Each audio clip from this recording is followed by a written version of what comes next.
Fact से वाकिफ हो? ये क्या लिखा हुआ है?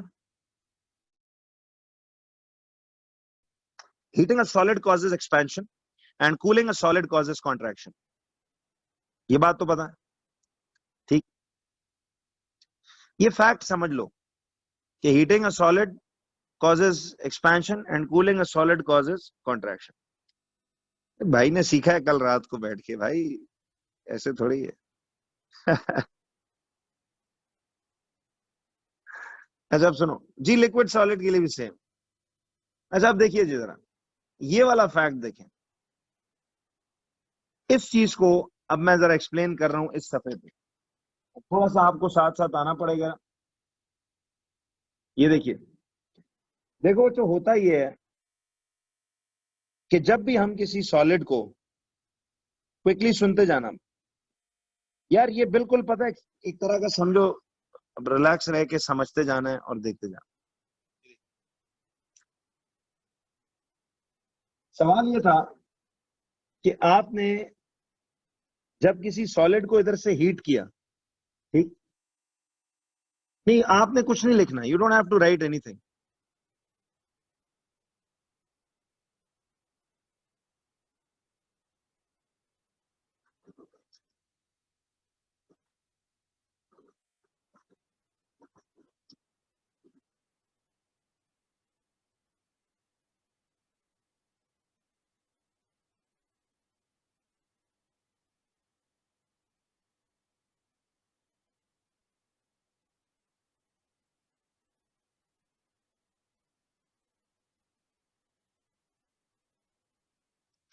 चलिए,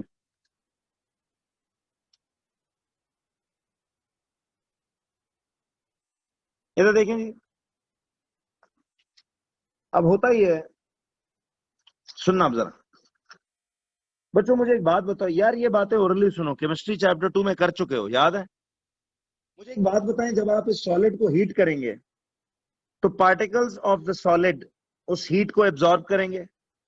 एब्जॉर्ब करेंगे तो सॉलिड्स में कौन सा मोशन होता है? वाइब्रेटरी। इनका वाइब्रेटरी मोशन बढ़ेगा। वाइब्रेटरी मोशन बढ़ने से हर पार्टिकल स्पेस ऑक्यूपाइड उसकी बढ़ जाएगी या कम हो जाएगी? बताओ, स्पेस ऑक्यूपाइड बढ़ेगी या कम होगी? बढ़ेगी। जब स्पेस ऑक्यूपाइड बढ़ जाएगी तो मुझे बताएं कि स्पेस ऑक्यूपाइड बढ़ना मतलब वॉल्यूम बढ़ रहा है या कम हो रहा है? वॉल्यूम बढ़ रहा है। वॉल्यूम बढ़ने का मतलब एक्सपेंशन हो रही है या कॉन्ट्रैक्शन? एक्सपेंशन। बस इतनी सी कहानी है जी। अब इस तरह बातें होंगी थर्मल में, समझ आ रही है? बहुत इजी काम। इसलिए मैं कह रहा हूं अब समझ बूझ वाला काम हो चुका, अब जरा इसको सिर्फ रैप अप करो फाइनली। इधर देखो, तो मैंने आपको ये बात जो बोली थी, ठीक है, ये बात लिखने की जरूरत नहीं है बच्चों, ये बात आपको समझ में आ गई है? यस नो करो तो आगे चलूं। यस तो हो जाएगा, जिनको नहीं समझ आई वो बताएं, जिनको नहीं समझ आई वो बोला करेंगे, ताकि थोड़े वो कम रिस्पॉन्स होते हैं तो पता चल जाए। शुड आई प्रोसीड जी? This is so simple, you know this right? कुछ नया नहीं है। अच्छा, अब जरा देखिए, अब आ जाए नीचे की तरफ, एक सेकंड।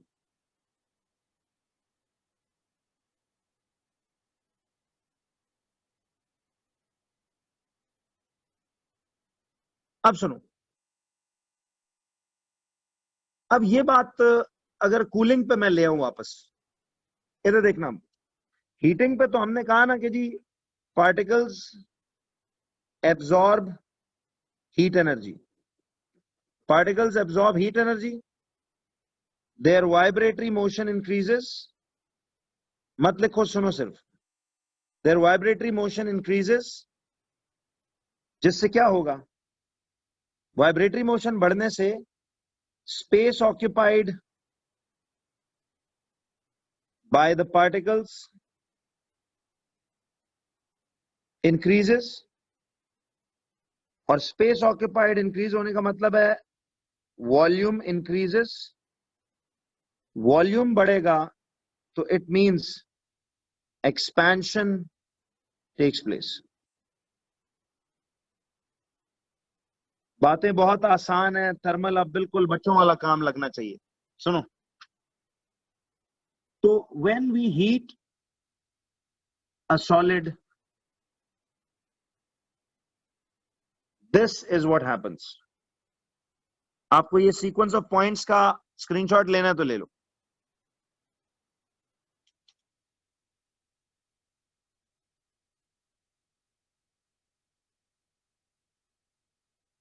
जी मैं वो भेजता हूँ, आज दोबारा भरवा लूँ। लेकिन आप ना रिकॉर्डिंगों पे इतना रिलाय मत करें, लाइव पे जो चल रहा है वो चले। क्लियर है बच्चों? क्यों जी, इजाजत है आगे चलूं? जिसको नहीं समझ आई वो बताओ। इसकी स्क्रीनशॉट ले लो, मर्जी है ना भी करो तो ठीक। और यार मत ले भाई, कोई कोई जरूर जबरदस्ती नहीं है। सब नोट्स में मिलेगा, उधर पड़ा हुआ है। अच्छा अब मुझे बताओ, ये फैक्ट था ना कि heating a solid causes expansion. इधर देखो, heating a solid causes expansion. ठीक है जी, ये जो हमने फैक्ट पढ़ा अभी, कि देखें, heating a solid causes expansion and cooling causes contraction. तो मुझे एक बात बताओ, क्या ख्याल है फिर? तो इसकी वजह यह है, किसी को इसमें प्रॉब्लम हो तो मुझे रोक सकते हैं। देख लो मैं अभी भी किस पेस पे चल रहा हूं, आहिस्ता आहिस्ता। क्लियर है? ये आपको आता है। अब मुझे बताओ, कूलिंग में, अब when we cool a solid, what will happen? Contraction will take place. Cooling पे कॉन्ट्रैक्शन है ना। तो यार एग्जैक्टली अगर वो पूछे व्हाई कॉन्ट्रैक्शन टेक्स प्लेस, तो एग्जैक्टली इन्हीं के रिवर्स पॉइंट्स नहीं होंगे? कैसे, जरा सुनो, कि व्हेन वी हीट के बजाय क्या बोलेंगे हम? When we cool a solid. तो पार्टिकल्स एब्जॉर्ब हीट एनर्जी के बजाय हम क्या बोलेंगे? Particles lose heat energy. Vibratory motion उनका डिक्रीज होगा, स्पेस ऑक्यूपाइड डिक्रीज होगा, यानी वॉल्यूम डिक्रीज होगा, और एक्सपेंशन के बजाय हम बोलेंगे कॉन्ट्रैक्शन टेक्स प्लेस। क्यों जी? तो अब आपको फायदा समझ आएगा केमिस्ट्री चैप्टर 2 पे टाइम लगाने का, कि उधर हमने क्यों इतनी क्वारियां काटी थी। समझ आई? अब आओ, अब आ जाइए जी एक और चीज पे, कि वो क्या एक्सपेरिमेंट्स हैं विच शो, ये थोड़ा सा जरा बीच में स्किप हुआ है, लेकिन experiments which show that expansion takes place in solids. अब ये आप बेशक लिख लो, experiments which show that expansion takes place in solids। यार दानियाल, इसका एग्जैक्ट ऑपोजिट है, आपने तो किया हो भी है पहले। देखें, when we cool a solid, particles lose heat energy, vibratory motion decreases, space occupied decreases, volume decreases, means contraction takes place। Expansion का एग्जैक्ट उलट है भाई। अब आइए बच्चों सारे, what are the experiments which show that expansion takes place in solids? तो आपने याद है क्लास 6-7 में इसमें एक तजुर्बा किया था, iron ball and ring experiment. Iron ball and ring experiment, वो याद है? एक ऐसे हॉलो रिंग होता था, और उसमें एक ऐसे आयरन का बॉल, सफेरिकल बॉल, हम अब क्या करते थे, सुनना, आप जब इस रिंग के ऊपर बॉल रखते हो तो this ball easily slides through the ring. सिर्फ ओरली सुनो, मत लिखो। The ball slides through the ring, right? लेकिन जब हम इस बॉल को एक 2 मिनट के लिए हीट करते हैं, तो फिर जब आप इसे इस रिंग पे रखते हो तो ये बॉल इस रिंग में ऐसे स्टक हो जाता है, अब नीचे नहीं स्लाइड थ्रू करता। ये किस बात की निशानी है? बोलो। कि हीट देने से ये बॉल एक्सपैंड हुआ है, तभी तो वही रिंग है और स्लाइड नहीं कर पा रहा। लेकिन जब आप इसे थोड़ी देर ठंडा होने के लिए छोड़ो तो एकदम आप देखोगे थोड़ी देर बाद ये कड़क करके इसी रिंग से नीचे थ्रू गुजर जाएगा, विच शोज कि जब ये कूल डाउन होता है एट रूम टेम्परेचर तो then again it contracts and comes back to its original size and slips through the ring. ये एक्सपेरिमेंट सबूत है कि एक्सपेंशन हीटिंग से होती है और कूलिंग से कॉन्ट्रैक्शन होती है। ठीक है जी, बस ऐसे इस तरह समझना है यार, इसमें लिखने वाला काम नहीं है भाई। सारी वो फाइल इसीलिए पकड़ाई है आपको कि आपके सामने हो, तो मसला हो तो जरूर पूछना, आपको मैं डिटेल में कराऊंगा, इसमें भाग नहीं रहा बिल्कुल। अच्छा, दूसरा एक जो एक्सपेरिमेंट है दैट इज एक्सेल फिटिंग। ये जो इसमें दिया हुआ axle fitting in industries. Axle समझते हो किसे कहते हैं यार? ये जो गाड़ियों का आपने देखा है लोहे का व्हील होता है, एक तो टायर है ना उसके गिर, ये तो गाड़ियों का क्या है, लोहे का वो व्हील है। एक्सेल होता है उस सिलेंड्रिकल रॉड को कहते हैं, याद है? उस सिलेंड्रिकल रॉड को कहते हैं। अच्छा, आप बात सुनो बच्चों, कोई आपका जेन्युइन सवाल ना हो ना, या कोई कंफ्यूजन ना हो, तो आप बेशक सिर्फ एज एन ऑब्जर्वर देखते जाएं, जहां मसला हो वहां पूछ लेना। तो गैर जरूरी कोई क्वेश्चन है तो लेट्स नॉट वेस्ट फालतू में टाइम, बिकॉज ये सब बातें उधर हम कर चुके हैं, मैं सिर्फ इधर अब नई नई बात को समझाना है। अब ये बात समझने वाली है तो सुनो, मत लिखो, सिर्फ जस्ट वॉच। अब होता यह है कि देखो, ये दिस इज द एक्सेल। यार अब ये जो लोहे का व्हील है, आपने इस एक्सेल को इस व्हील के अंदर, इस व्हील के अंदर फिट करना है ना, क्या ख्याल है भाई? ये सिलेंड्रिकल रॉड, ये एक्सेल है ना, ठीक है? तो ये एक्सेल है यार। वो जो दो टायरों, दो व्हील्स के दरमियान ये जो रॉड होता है, इसको क्या बोलते हैं? एक्सेल बोलते हो ना।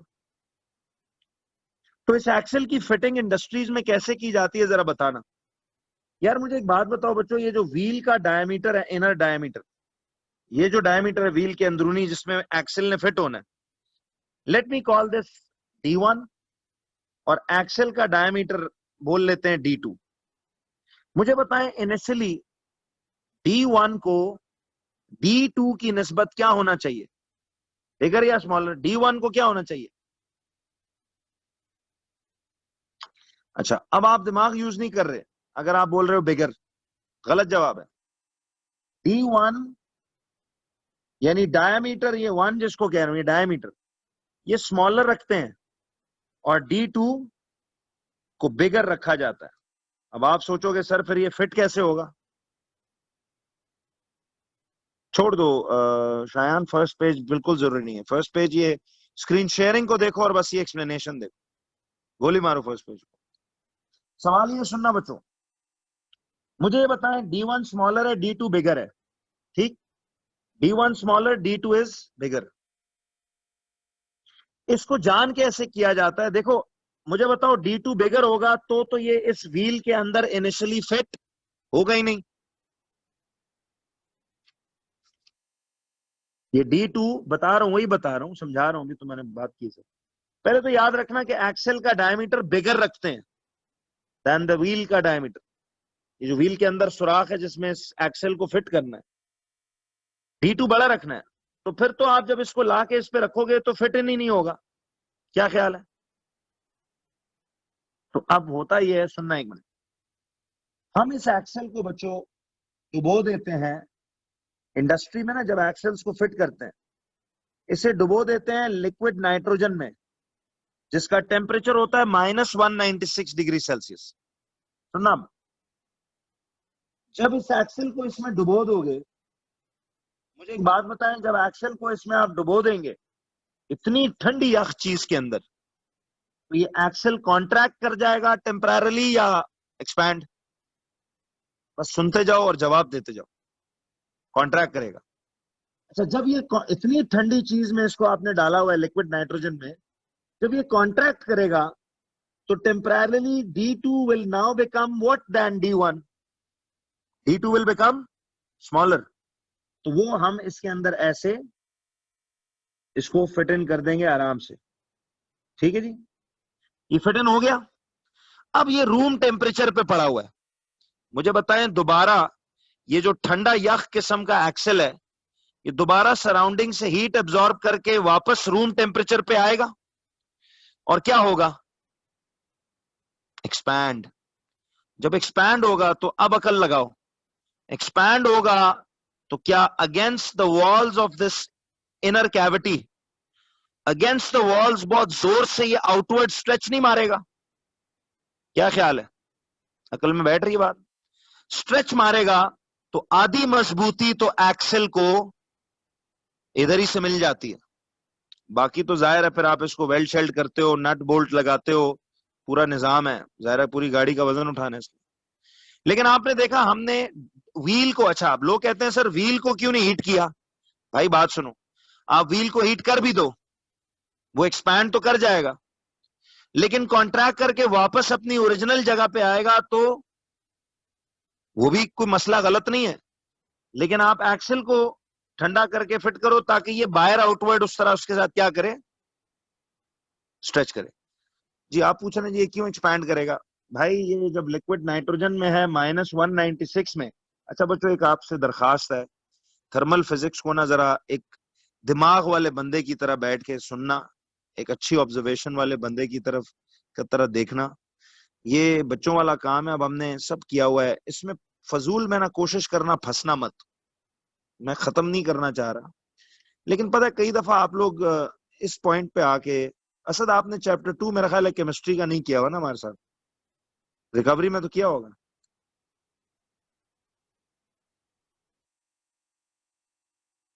हाँ, वही कॉन्सेप्ट्स हैं पूरे थर्मल में, वही बातें बिट्स में कभी किधर चल। देखो आपने क्या पढ़ा था, ये जब इसमें डालोगे ठंडा होके कॉन्ट्रैक्ट होगा, श्रिंक होगा। जब इसके अंदर फिट कर दोगे और छोड़ दोगे एट रूम टेम्परेचर, तो सराउंडिंग हीट ये एब्जॉर्ब करके ये ठंडा रॉड जो है वापस अपना नॉर्मल टेम्परेचर हासिल करने के लिए गर्म होगा दोबारा सराउंडिंग हीट से। गर्म जब होगा तो एक्सपेंशन होगी, दोबारा एक्सपेंशन होगी तो क्या अगेंस्ट द, इस अंदर वाले सुराख के अगेंस्ट वॉल्स के ये जोर से ऐसे आउटवर्ड जोर नहीं मारेगा एक्सेल, तो टाइटली फिट होगा कि नहीं? नहीं ये वैसे ही बस एक लिखवाया हुआ मैंने। तो इस तरह एक्सेल्स की फिटिंग करते हैं, गाड़ियों के जो फ्रंट व्हील के एक्सेल्स और बैक के होते हैं वो इस तरह फिट होते हैं। जरा एक मिनट इस एक्सप्लेनेशन को पढ़ो जरा बच्चों, देखो अब एक्सप्लेनेशन पढ़ो जरा इधर, ये वाली, ये जो FAQ है ये वाला, जरा पढ़ो इसे। कहता है explain how expansion and contraction, अच्छा ये तो कुछ और है, सॉरी सॉरी सॉरी, बस ये मैं आपको एक्सेल फिटिंग ये समझा रहा था, ये भी ओरली समझना है। अब देखो उस बच्चे ने इसको लिखा तक भी नहीं है पिछले, क्योंकि बस ये इतनी जरूरी बात नहीं है। ठीक है जी, क्या ख्याल है? जी बोलिए जी, बोलो भाई।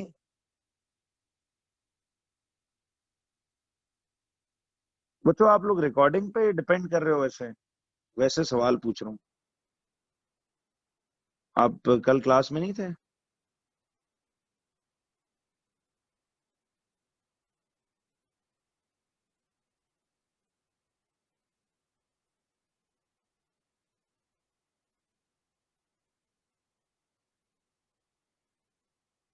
चलो मैं भिजवा दूंगा आज आपको यार, लेकिन ये प्लीज रिकॉर्डिंगों वाली ख्वारी से यार मुझे निकाल दो, ठीक है?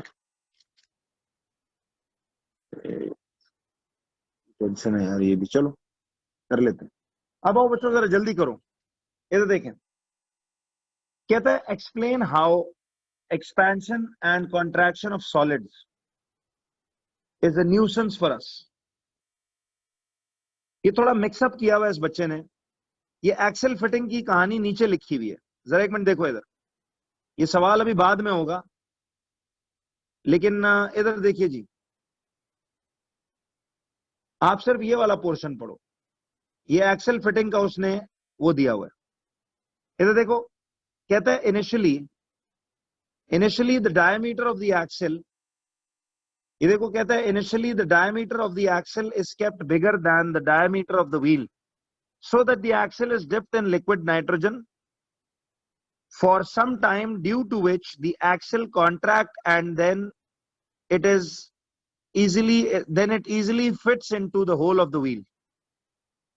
Then the axle absorbs heat from the surrounding and this expands back to original size, due to which it tightly fits into the wheel. समझ आई? नहीं, वही क्रॉस लगाने का मकसद है, ये एफएक्यू इधर नहीं है, ये तो मैं एक्सेल फिटिंग की कहानी समझा रहा था। तो एक्सेल फिटिंग के पूरे स्टोरी में समझ आ रहा है ना कि देखो कूलिंग से कॉन्ट्रैक्शन और वापस हीटिंग से एक्सपेंशन होती है, ये एक सिर्फ सबूत दे रहा था। अब जरा आइए सब लोग देखिए जी, अब आओ जरा सारे अगले पे। ये है वो असल सवाल कि एक क्वेश्चन अक्सर आता है, सवाल पढ़ रहे हो आप लोग, सुने, कहते हैं एक्सप्लेन व्हाई। इधर देखो बच्चों, ये सवाल देखो, कहता है explain how expansion and contraction of a solid is a nuisance and what are the ways to overcome them. Nuisance किसे कहते हैं? कहता है जी एक्सप्लेन करें सॉलिड्स की एक्सपेंशन और कॉन्ट्रैक्शन कैसे हमारे लिए एक न्यूसेंस यानी एक प्रॉब्लम यानी एक मुसीबत है, और क्या है तरीके उन्हें ओवरकम करने के। कोई आइडिया है आपको? सबसे पहला जो न्यूसेंस करता है हमारे लिए वो ये करता है रेलवे ट्रैक्स में। अब समझ लो, आपको उस नोट्स तो सारे मिल जाएंगे, सुने, रेलवे ट्रैक्स में ये सबसे ज्यादा हमारे लिए जी प्रॉब्लम करता है। अब देखिए कैसे, एवरीबॉडी सुनना बच्चों, होता ये है कि सुनो, आपने अक्सर देखा है रेलवे ट्रैक्स में जब उन्हें बिछाया जाता है तो उनमें ऐसे एक स्मॉल, कभी करीब जाके देखो तो रेलवे ट्रैक्स में ऐसे एक स्मॉल गैप दिया जाता है ना, एक स्मॉल गैप दिया जाता है या नहीं दिया जाता? किसी को आइडिया है? बचपन में पढ़ा होगा क्लास 6-7।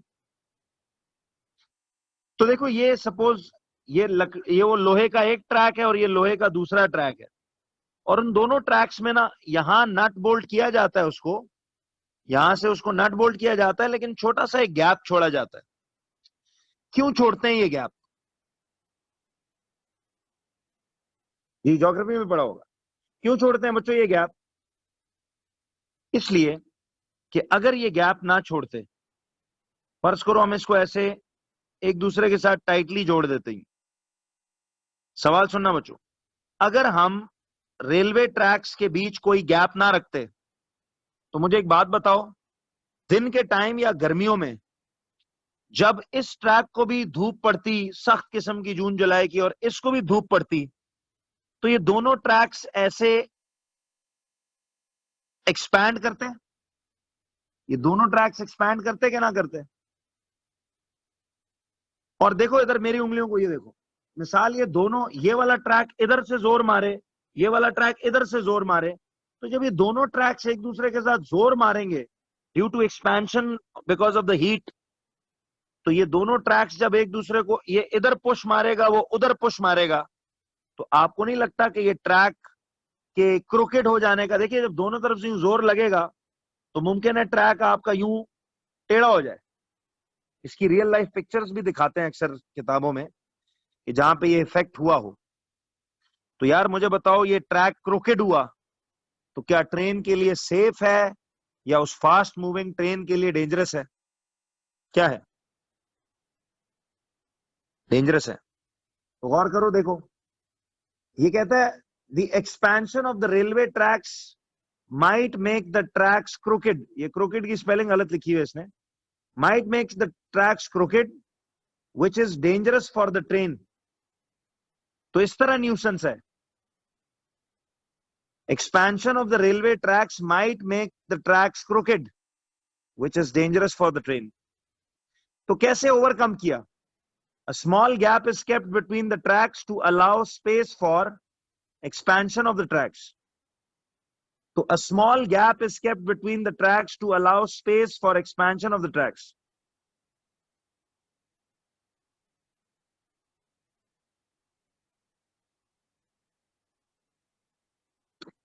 यार राज, ये राइटिंग क्यों नहीं समझ आ रही? इतनी खूबसूरत राइटिंग है यार, मुझे तो बड़ी अच्छी लगती है इसकी। चलो समझा रहा हूँ, इसीलिए देख लो, इतनी कोई साइंस नहीं है यार, ये सिर्फ इधर इसने थोड़ा सा मे भी ऐसा लिखा हो। चलो आगे देख देते। अच्छा अब आओ जरा देखिए, इसमें जो गैप छोड़ा हुआ है, स्मॉल सा गैप, इतना बड़ा भी नहीं कि उसको पूरा ट्रेन को झटका लगे। ये जो स्मॉल सा गैप छोड़ा है, इसमें क्या होगा कि देखो, जब गर्मियों में इस पे हीट पड़ेगी तो ये इस तरफ एक्सपैंड करेगा, ये इस तरफ एक्सपैंड करेगा, तो ज्यादा से ज्यादा ट्रैक्स करीब आ जाएंगे ना, लेकिन they won't tightly press against each other, कि ट्रैक टेढ़ा ही हो जाए। बहरहाल ये बात समझने वाली है। ये थर्मल का चैप्टर 1 निहायत फजूल काम है जो मैं भी कर रहा हूं, ठीक है, छोड़ दे।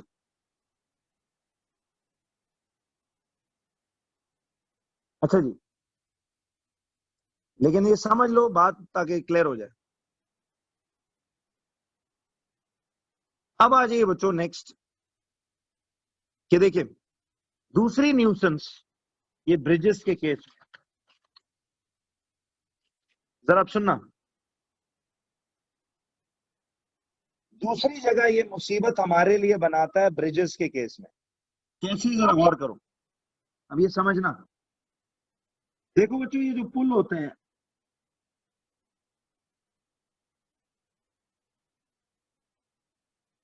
अब ये फर्ज करो नीचे रिवर है, ठीक है, और ये जो है ना वो पुल है, ठीक है। अब इसके नीचे ना मॉडर्न डे दौर में लगाए होते हैं ऐसे नीचे रोलर्स, ठीक है, ताकि इस रोड के साथ ये, अब जरा सुनना, देखो बच्चों होगा क्या, सुनिएगा अब जरा, इन बातों पे थोड़ा सा दिमाग लगाओ, ये डेली लाइफ की बात है बच्चों। अगर ये रोलर्स नीचे ना होते और ये ब्रिज ऐसे, मुझे एक बात बताइए, अगर ये ब्रिज दोनों एंड्स ऑफ द रोड में यूं हमने ड्रिल किया होता और रोलर्स उसके नीचे ना होते, तो क्या नुकसान होता बताना। होता ये कि देखो इधर, अब मेरे विजुअल इधर देखो, स्क्रीन शेयरिंग छोड़ो, अब इधर आओ। अब होता ये कि देखो, मुसलसल गर्माइश या ठंड से ये ब्रिज एक्सपैंड और कॉन्ट्रैक्ट करता, क्योंकि यहां से भी ये रोड में वेल्ड हुआ हुआ है और यहां भी रोड में वेल्ड हुआ हुआ है। तो मुझे एक बात बताओ, जब ये ब्रिज एक्सपैंड करेगा तो ये रोड से उखड़ के, पूरी रोड को उखाड़ के ये बाहर आ सकता है? यस और नो? नहीं जी, कोई जरूरत नहीं है लिखने की। यार इसको कॉम्प्लिकेट मत करना बच्चों, बहुत इजी काम है, ओरली सुनो, थोड़ा अकल लगाओ, सोचो, हो जाएगा। सुने, मुझे एक बात बताएं, अगर इधर से भी ये रोड में ड्रिल्ड हो और इधर से भी ये रोड में ड्रिल्ड हो, वो अकल के बच्चों जरा समझो भी तो, क्या हो गया? देखिए जब आप यहां से हीट देते हो तो मुझे बताएं कि ये ब्रिज एक्सपैंड करेगा या कॉन्ट्रैक्ट? दिन भर इस पे हीट पड़ेगी, जून जुलाई की दिन की हीट, एक्सपैंड करेगा ना। मुझे बताओ, अगर ये एक्सपैंड कर जाए और ये रोड में बंद किया हो, यहां से भी फिक्स किया हुआ है, इधर से भी फिक्स किया हुआ है, तो मुझे बताओ ये ब्रिज एक्सपैंड करके आखिर कहीं तो जोर मारेगा ना, और जोर मारते मारते मुमकिन है वो इस पूरी रोड को ही क्या कर दे, उखाड़ दे। हो सकता है ना, रोड तो बजरी है ना यार, वो तो उखड़ के बाहर आ जाएगी। तो हमने इसका क्या, अब यहाँ पे ये एक न्यूसेंस है, मुसीबत हुई। जाहिर है ब्रिजेस जब इंसान ने शुरू में बनाना शुरू किए तो उस वक्त उनको ये इफेक्ट नहीं समझ आया था, ब्रिज बना दिया। अब उन्होंने इसका हल क्या निकाला, मिसाल मॉडर्न डे ब्रिजेस में, तो खैर और भी बड़ी मॉडर्न टेक्नोलॉजी है, लेकिन अब नीचे ना एक साइड को ड्रिल किया हुआ है और एक साइड को ना ऐसे, ये हल्का सा गैप है इधर, और नीचे रोलर्स लगे हुए हैं। अब होता यह है कि देखो, जब इस पे गर्मी पड़ती है, ब्रिज एक्सपैंड करता है, तो ये जो रोलर्स है नीचे, ये ट्रॉली के टायर समझ लो, तो ब्रिज के नीचे ना ऐसे बड़े बड़े टायर्स नीचे लगाए होते हैं बहुत सारे, ठीक है। हाँ, पाकिस्तान में भी ये टेक्नोलॉजी नहीं करते वो, लेकिन अब होता है कि जब इस पे हीट पड़ती है दिन भर, तो ये ब्रिज जब एक्सपैंड करता है, जब ये एक्सपैंड करेगा तो ये रोलर जैसे गाड़ी के टायर्स की तरह पूरे ब्रिज को आगे कैरी करेंगे, और जब ठंड में ये सुकड़ेगा ब्रिज, तो ये जब सुकड़ के पीछे जाएगा तो ये रोलर जैसे पीछे ले जाएंगे। तो एक्सपेंशन और कॉन्ट्रैक्शन से ब्रिज कम से कम रोड को नहीं उखाड़ेगा। समझ आई?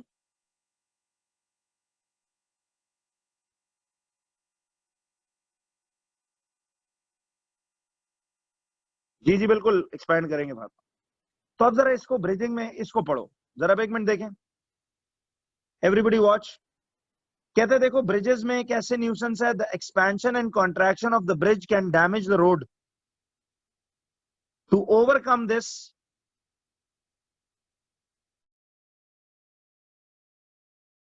we installed beneath one of the ends of the bridge, we installed rollers beneath one end of the bridge which carry the bridge forward and backward during expansion and contraction। ठीक, बात सी बात। तो भाई ये फॉर्मेलिटियां कर रहा हूं, ये पूछने पाछना नहीं करेगा, वो फॉर्मेलिटी कर रहा हूं, चैप्टर है तो कराना पड़ेगा। ठीक, समझ आ गई? बट आपको पता होना चाहिए कि एक्सपेंशन ऑफ सॉलिड्स कहां कहां मुसीबत कॉज कर सकता है। एक ट्रेन की पटरियों में, ब्रिजेस में, जी बिल्कुल, रोड में भी स्पेसेस देते हैं वो जो आप ब्रिजिंग में देखते हो, बिल्कुल ऐसे ही है। अब आओ जरा बच्चों तीसरी चीज, इलेक्ट्रिकल केबल्स, बिजली की तारों में ये कैसे एक न्यूसेंस है, गौर से देखना। देखो बच्चों, जब ये खंभों पे ये पावर ट्रांसमिशन केबल्स लटकाते हैं, आपने देखा है ये जो ट्रांसमिशन केबल्स लगी होती हैं डैम से लेके घरों तक,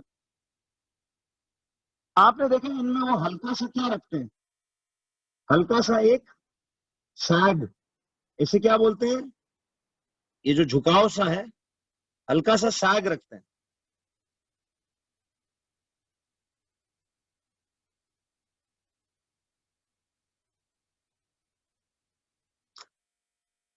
है इतनी सिंपल बातों में ना आप मुझे फिर फंसा रहे हो, लेकिन चलो कर देते हैं भाई। ब्रिज का डिजाइन देखो ऐसे होता है, ये ऐसे करके, ये इधर से फिक्स है, ठीक है, इधर से फिक्स है, लेकिन इस साइड से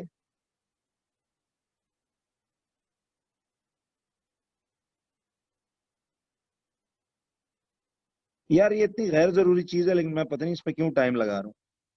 समझो, ये देख रहे हो ये ब्रिज इधर से फिक्स नहीं है, अबर यहां से फिक्स नहीं है भाई, ये इधर से फिक्स है। जब हीट पड़ेगी इस साइड से, ये इधर से तो फिक्स है, यहां से जब एक्सपैंड करेगा तो ये रोलर पूरा इसको ट्रॉली की तरह कैरी नहीं करेगा। यस और नो? तो कम से कम ये दोनों साइडों पे फिक्स नहीं होगा तो ये रोड उखड़ेगा नहीं, इसलिए। अब आइए जी, इलेक्ट्रिकल केबल्स में ये कैसे एक मुसीबत है। एक्सपेंशन ऑफ सॉलिड्स जो है ये बिजली की तारों के केस में कैसे मुसीबत कॉज करता है। देखें, मुझे एक बात बताओ बच्चों, अगर आप इस झुकाव को बहुत ज्यादा कर दो, ये तारों में बेंड बहुत ज्यादा रख लो, तो गर्मियों में जब या दिन के टाइम इन पे धूप पड़ेगी, ये और ज्यादा एक्सपैंड होंगे। क्या ख्याल है? ये और ज्यादा एक्सपैंड होंगे, और एक्सपैंड होने से इनका झुकाव क्या करेगा, और ज्यादा बढ़ेगा, और नीचे जाने वाली ट्रैफिक या किसी इंसान को, अब हमारे मुल्क में तो लोगों को आदत है ना उछल उछल के तारों को टच करने की। तो रोला ये है, सुनना, कि असल में देखा आपने ये पावर ट्रांसमिशन बहुत ऊंचाई पे लगाई जाती है, ऊंचे ऊंचे खंबे, इसलिए कि यार नीचे जाने वाली ट्रैफिक या जो बाकी इंसान वगैरह हैं उनको कोई हैजर्ड ना हो, ठीक है, और ये रोड से बड़ी साइड पे होते हैं। लेकिन मसला ये है कि अब अगर इनमें आपने ये सैग बहुत ज्यादा कर दिया, तो धूप पड़ने से ये सैग और ज्यादा बढ़ जाएगी एक्सपेंशन की वजह से। तो नीचे गुजरने वाले ट्रक, बसेस, जो ऊंचे ऊंचे ट्रक्स और बसेस हैं, ट्रॉलर्स हैं, उनको ये हैजर्ड कर सकता है कि नहीं? या मिसाल इंसानों को हैजर्ड दे सकता है। अच्छा, अगर आप इन्हें बहुत टाइटली ऐसे लगा दो, सुने, अगर आप इन्हें बहुत टाइटली ऐसे लगा दो, सपोज आप ये तारे इंस्टॉल करते हुए इस डर के मारे कि यार नहीं नीचे इंसानों को नुकसान ना दे दें, और आप इन्हें पोल टू पोल टाइटली कर देते हो, तो मुझे बताएं विंटर्स में क्या होगा? सुनना, विंटर्स में क्या होगा कि ये तारें कॉन्ट्रैक्ट करेंगी या एक्सपैंड? बोलो जी। जी, थर्मल के क्वेश्चंस बहुत कम कम आते हैं, लेकिन आते तो हैं, इसलिए इसको एंड पे रखा हुआ है मैंने। थर्मल ना एक ओवरऑल कॉन्सेप्ट है। तो मुझे बताओ सर्दियों में, जरा देखिएगा, सर्दियों में बच्चों ये तारें क्या करती हैं? कॉन्ट्रैक्ट। ऑलरेडी इतनी टाइट बांधी हुई है आपने, और ठंड में और कॉन्ट्रैक्ट करे तो तार देखो कॉन्ट्रैक्ट करके इधर से और इधर से जब खींचेगी, तो मुझे बताओ क्या ये खंभों को ऐसे बेंड करा सकती है? न्यूक्लियर कब करना है शुएब? न्यूक्लियर फिजिक्स कर चुका हूं यार। कौन सा न्यूक्लियर कह रहे?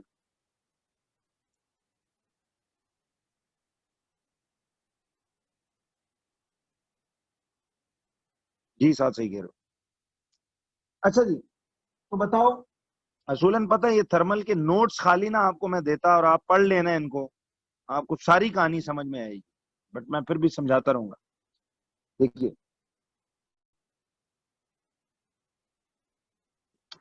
अब जरा सुनो,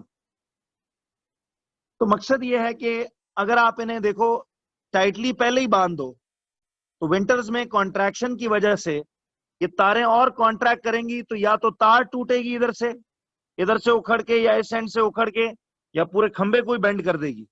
इधर वे आपकी बिजली डिस्कनेक्ट हो जाएगी, फिर लंबा मामला, रिपेयरिंग वेयरिंग। तो जरा आप देखिए इसमें ये क्या कहता है। कहता है इलेक्ट्रिकल वायर्स में भी एक्सपेंशन एक मुसीबत है। तो क्या कहते हैं? द एक्सपेंशन एंड कॉन्ट्रैक्शन, देखो कहता है the expansion and contraction of the electrical cables can damage the wires. To overcome this, a slight sag is kept in the wires. यानी ये झुकाव बहुत स्लाइट होता है, बिल्कुल टाइट भी नहीं करना तारों को बांधना, बिल्कुल लूज भी नहीं बांधना, जेंटल सा एक स्लैग वो दे दें, सैग सा, is kept in the wires to prevent overhanging या over tightening of the electrical cables. समझ में आई जी? ये कोई इतनी रॉकेट साइंस नहीं है, क्लियर हो गया? थोड़ा सोचना भी इसको, क्यों जी? एनीबडी? आपकी खामोशी का मतलब होगा आगे चलो।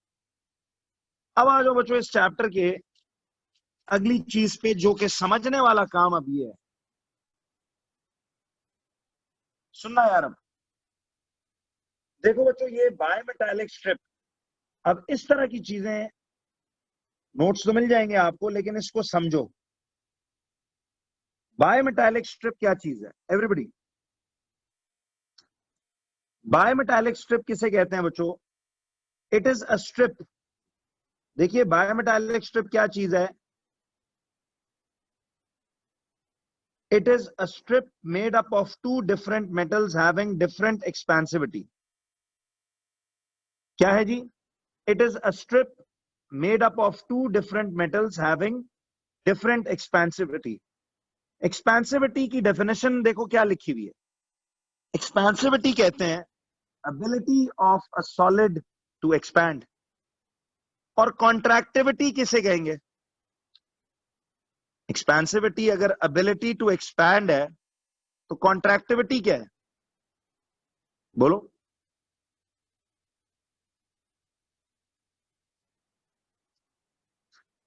कॉन्ट्रैक्टिविटी किसे कहेंगे? एबिलिटी टू कॉन्ट्रैक्ट, बिल्कुल सही। अब बच्चों बायमेटालिक स्ट्रिप की ना जरा वर्किंग समझो। बायमेटालिक स्ट्रिप पता है इसे क्यों कहते हैं? क्योंकि इसमें दो मेटल्स होते हैं जिन्हें हमने यूं वेल्ड किया हुआ है। ये सपोज मैं मान लेता हूं कि दिस इज मेटल ए। ये समझना काम कैसे करता है, ये मेटल बी,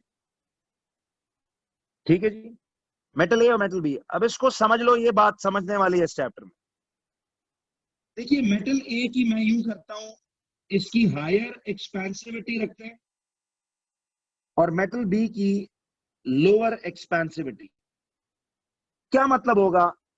मेटल ए की हायर एक्सपेंसिविटी का क्या मतलब है? ये देखें, मेटल ए की हायर एक्सपेंसिविटी का मतलब है कि it expands more when heated. ठीक। अच्छा बच्चों एक बात बताओ, ये तो एक नोट है कि जो चीज एक्सपैंड ज्यादा करेगी, रिस्पॉन्ड करना, जो चीज एक्सपैंड ज्यादा करेगी फिर वापस ओरिजिनल साइज पे आने के लिए वो चीज कॉन्ट्रैक्ट भी क्या करेगी? कम या ज्यादा? ज्यादा करेगी ना यार। देखो अगर मैं आपको एक मिसाल देता हूं, एक रॉड की ओरिजिनल लंबाई 5 cm है, मैं इसे हीट करके 2 सेंटीमीटर एक्सपैंड करा लेता हूं। हीट करने से अगर ये 2 सेंटीमीटर एक्सपैंड हुई है तो वापस ओरिजिनल साइज पे आने के लिए 2 cm कॉन्ट्रैक्ट भी तो करेगी ना जब ठंडा करूंगा। तो जितना ज्यादा चीज एक्सपैंड करती है उतना ही ज्यादा कूल करने पे कुछ भी नोट नहीं करना भाई, सब दिया हुआ है। ये देखो मैंने जो अंडरलाइन किया हुआ है, शायद देख रहे हो यार। आज आपके लिखने का कोई काम नहीं है थर्मल में, आज और कल कोई न्यूमेरिकल आए तो लिख लेना, अदरवाइज इधर देखना है, समझना है। नोट्स पीडीएफ में मिल जाएंगे, आप मिल चुके हैं बल्कि। तो मुझे एक बात बताओ बच्चों, हमने कहा कि देखो मेटल ए की हायर एक्सपेंसिविटी है। क्या मतलब है इस बात का कि metal A compare to metal B ज्यादा एक्सपैंड करता है या कम? जी जी बिल्कुल है तला, कि मेटल ए ज्यादा एक्सपैंड करता है या कम?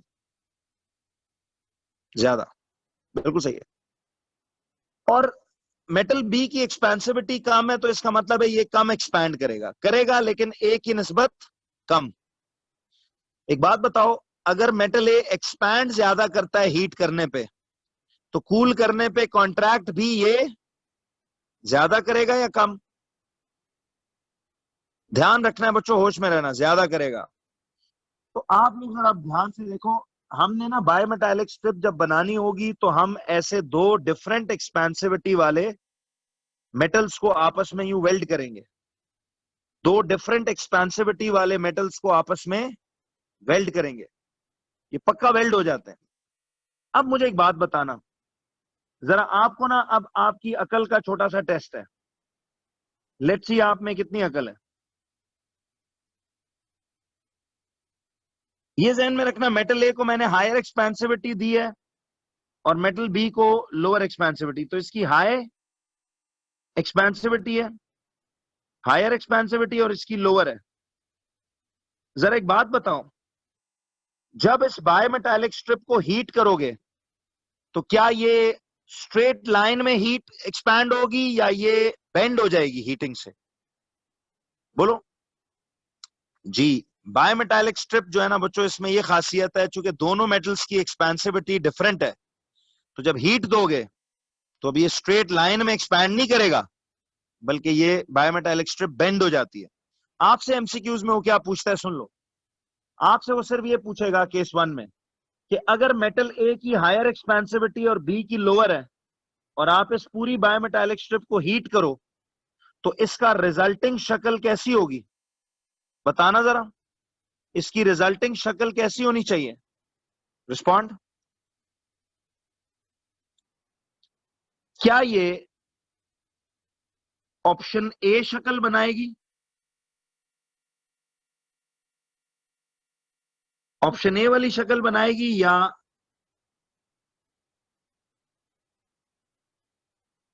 ऑप्शन बी वाली? ऐसे एमसीक्यू आते हैं इसके, बोलो जी। जबरदस्त। अच्छा, majority is giving me an answer, एक दो गलत दे रहे हैं। तो इसकी रिजल्टिंग शक्ल बी नहीं होगी बल्कि ए जैसी होगी। अब जरा सुनना ना, क्यों? ए की एक्सपेंसिविटी कैसी है? ज्यादा है। बी की कम है। देखो अब आपकी बुनियादें बनी हुई है ना, वरना ये बायोमेटालिक स्ट्रिप बड़ा कंफ्यूज करता है लोगों को। वेरी गुड, सबने ऑलमोस्ट सही जवाब दिया। तो मुझे एक बात बताओ, ये क्यों है? इसलिए कि देखो मेटल ए की एक्सपेंसिविटी कैसी है? ज्यादा है। जी जी, दोबारा समझाता हूं। मेटल ए की एक्सपेंसिविटी ज्यादा है और बी की कम है। जब हीट दोगे तो ए वाला मेटल ज्यादा एक्सपैंड करेगा ना। तो मुझे एक बात बताओ, ज्यादा एक्सपैंड का यही मतलब है ना कि जो आउटर सरकमफ्रेंस है ये बिगर लेंथ हो जाएगी। अब देखो, ये वाला ज्यादा एक्सपैंड करना चाहता है लेकिन बी उसे ज्यादा एक्सपैंड करना अलाउ नहीं कर रहा, बट करना तो है उसने, तो इसलिए बेंडिंग शक्ल इख्तियार कर गया। देखो ना, मुझे एक बात बताओ, ये आउटर सरकमफ्रेंस बिगर है या ये इनर वाला? कौन सा सरकमफ्रेंस बिगर है इब्राहिम? आउटर बिगर है या इनर? इसको याद यूं रखना है। इनर कैसे बड़ा है यार, क्या हो गया? इब्राहिम, सो रहे हो यार आप? ये वाला सरकमफ्रेंस बिगर है भाई या ये वाला आउटर? ये है, ये इनर है। थोड़ी अकल करो। आउटर है ना? तो मुझे एक बात बताएं कि आउटर वाला सरकमफ्रेंस बिगर है, तो यार देखो ना, ए वाले मेटल की एक्सपेंसिविटी ज्यादा है, तो जब इसे हीट किया तो उसने ज्यादा लेंथ अचीव नहीं की, हायर वाले ने ज्यादा लेंथ अचीव की, और जो कम एक्सपैंड हुआ उसने थोड़ी एक्सपेंशन शो की है, इसीलिए ऐसी शक्ल बेंड हुई है। समझ आई? इसके यूजेस ये आप ए लेवल्स में पढ़ोगे। अभी सिर्फ सीखो कि बायोमेटालिक स्ट्रिप काम कैसे करती है, बेंड कैसे होती है। I am just sticking to your syllabus and bridging you for the next year. ये ब्रिजिंग टॉपिक है। अच्छा जी, आप बताइए, ये मेटल ए था जिसकी हायर एक्सपेंसिविटी थी, और ये मेटल बी था जिसकी लोअर एक्सपेंसिविटी थी। ठीक। अब जब मैं इसे कूल करना शुरू करूंगा, सपोज इसे फ्रीजर में रख के ठंडा कर लेता हूं, एक्सपेंशन सेम हो तो फिर तो स्ट्रेट लाइन में इक्वली एक्सपैंड कॉन्ट्रैक्ट होगी ना। यहां एक्सपेंसिविटी डिफरेंट है, इसीलिए तो बेंडिंग इफेक्ट आ रहा है। तो जरा बताइए बच्चों।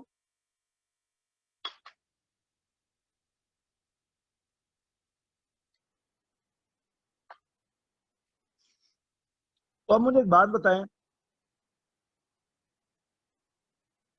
कि जब इसे कूल करोगे तो अब ये ऐसी बेंड शक्ल नहीं इख्तियार कर लेगा?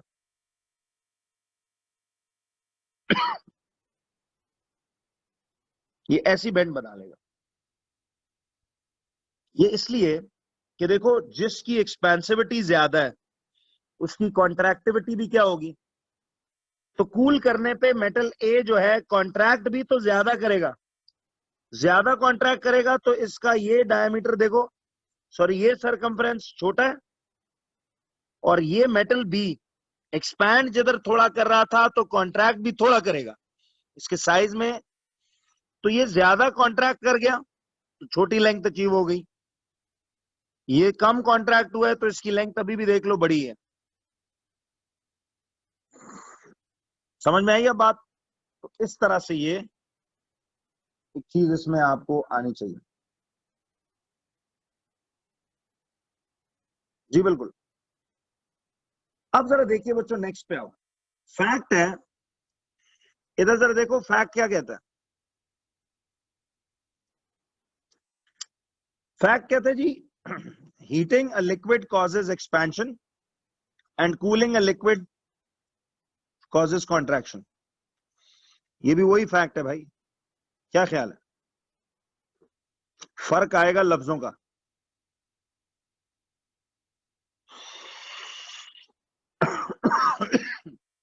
क्यों जी? अगर पूछे why do liquids expand on heating, तो वही वाले पॉइंट्स हैं। लेकिन लिक्विड के लिए लफ्ज क्या लगाते हो, वाइब्रेटरी मोशन या रैंडम मोशन? बताया था ना चैप्टर 2 केमिस्ट्री में। जी। स्लाइडिंग या रैंडम? तो हम बोलेंगे जब लिक्विड को हीट करोगे पार्टिकल्स हीट एब्जॉर्ब करेंगे। ओरली सुन लो, वही सॉलिड वाली बात ही है। पार्टिकल्स हीट एब्जॉर्ब करेंगे, उनका वाइब्रेटरी नहीं बल्कि रैंडम या स्लाइडिंग मोशन बढ़ेगा, उससे स्पेस ऑक्यूपाइड बढ़ेगी, वॉल्यूम बढ़ेगा, एक्सपैंड होगा। तो लिक्विड्स, सॉलिड्स, सबके लिए वही बात है। क्यों जी? जी आ रहे हैं उसमें। अच्छा जी, अब बताइए, कहता है experiment to show that liquids expand on heating. तो what is the experiment to show कि जी लिक्विड्स एक्सपैंड ऑन हीटिंग? जरा ये देखिए, आपने क्या किया, एक्सपेरिमेंट टू शो कि लिक्विड्स एक्सपैंड ऑन हीटिंग। जरा आप समझना इसे, ये लेवल इधर नहीं है। देखिए ये कैपिलरी ट्यूब है, ये हमने ऐसे एक राउंड बॉटम फ्लास्क लिया। सुनना, इस कैपिलरी ट्यूब में आपको पता है ना, लेवल ऑफ लिक्विड ऐसे ऊपर, यहां तक फर्ज करो इसमें लिक्विड आया हुआ है, ये इनिशियल लेवल ऑफ लिक्विड है। जरा समझो इसे अगेन। मेरा आपसे एक सवाल है कि ये सपोज मैंने वाटर या कुछ भी ऐसे इसमें रख दिया, जब मैं बाहर से इसे हीट करूंगा, आप मुझे जरा एक ऑब्जर्वेशन बताओ बच्चों, जब आप इस लिक्विड को हीट करेंगे तो आपको पता है ये जो अंदर इस कैपिलरी ट्यूब के इनिशियल लेवल है, इनिशियली ये लेवल फॉल करेगा या राइज करेगा? बताना जरा, क्या करेगा जब आप इसे हीट दोगे नीचे से लिक्विड को? तो ये जो कैपिलरी में लेवल है, विल इट राइज या विल इट फॉल? क्या करेगा जी? अमूमन देखो इसका लोग जवाब राइज ही देते हैं, बट आपको पता है कि इनिशियली पहले ये लिक्विड लेवल थोड़ा नीचे आता है, उसके बाद वो दोबारा हीट होके ऊपर जाएगा। मेरा सवाल है कि ये जो इनिशियली थोड़ा नीचे आया, ये क्यों आया? इनिशियली लेवल नीचे क्यों आया?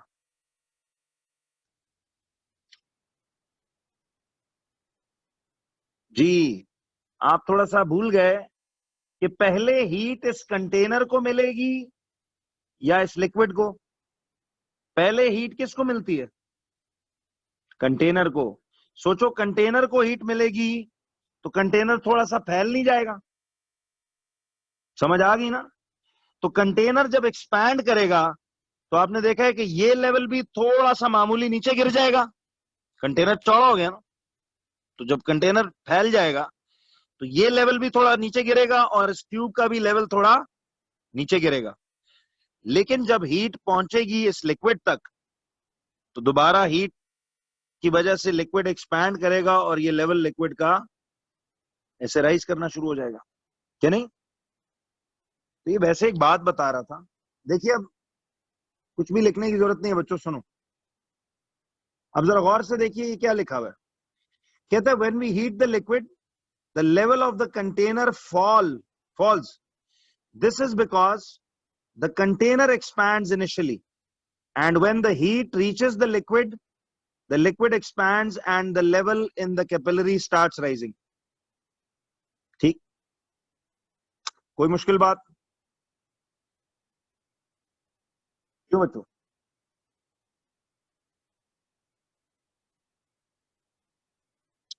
नहीं, देखिए आप कंटेनर कोई भी लो थोड़ा बहुत एक्सपैंड तो करेगा जी, बहुत ज्यादा हीट किया तो टूट भी सकता। अब आ जाइए जी चैप्टर नंबर 2, थर्मल में इस तरह की कहानी है, समझ में आई? जो रोला डल जाता है ना जी कि जनाब ये नहीं हुआ तो वो नहीं हुआ, अब देख लीजिए यही हो रहा है। ये भी मैंने आपको चैप्टर 1 बहुत खींच तान के ना जबरदस्ती लंबा किया इसको, इतना है नहीं उसी में। अब आ जाओ चैप्टर नंबर 2 पे। चैप्टर नंबर 2 है जी थर्मल का मेजरमेंट ऑफ टेम्परेचर। बच्चों कहीं पे देखो, मैं नहीं चाहता कि कभी भी मुझे ये जुमला सुनने को मिले कि जी सर किसी चैप्टर पे तेज गए। भाई मैं अभी तक तसल्ली से जा रहा हूँ, चैप्टर 1 में कुछ समझने के काबिल है तो बताइए, मैं करा देता हूँ, है तो बड़ा बच्चों वाला काम है।